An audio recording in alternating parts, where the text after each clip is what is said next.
What's up guys? Yan, pakita ko lang po sa inyo ang ginawa nating paglalagyan sa ating mga sisiw dito sa lupa.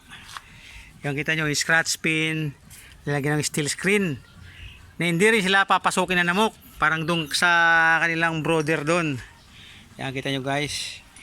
Yan, hindi siya papasukin ng lamok. Ayan, painuman, pakainan, yan, anlikain sila. Yan, kita nyo ang mga DIY natin. Bakit pa tayo bibili na ito? Pinupulot lang naman to sa gilid-gilid ng mga bote ng soft drinks. Yan, DIY na painuman at pakainan. Yan, at ito, kita yung lock na ginawa natin para hindi siya makakalabas.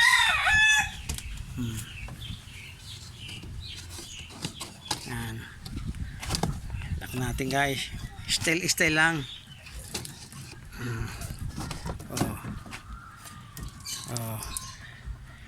Yan, yan, para hindi siya makakalabas doon, hindi siya mapasok ng daga pati namok. Yan, diba?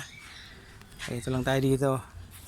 Yan, dito pinapatungan pa natin dito ng ito para hindi mainit, palagay sa bubong.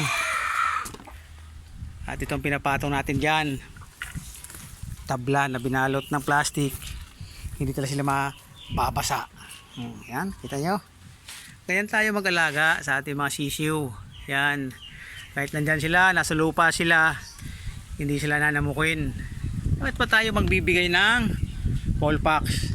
Alam naman natin galing lang sa lamok ang mga bulutong na yan. Kaya naman natin gawa ng paraan, kahit hindi tayo mag-vaccine, magagawa natin paraan yun, di ba? Oh, safe na safe. Bago natin lalagay sila dyan, magdi-deworming muna tayo, matapos bacterial flushing, para siyempre may panangga naman sila dito pagdating sa lupa. Inayos lang natin to. Sa kanina guys, kanina pala nagpaligo tayo sa ating mga lugo ng manok. Yung pinagpaliguan dito ko binuhos.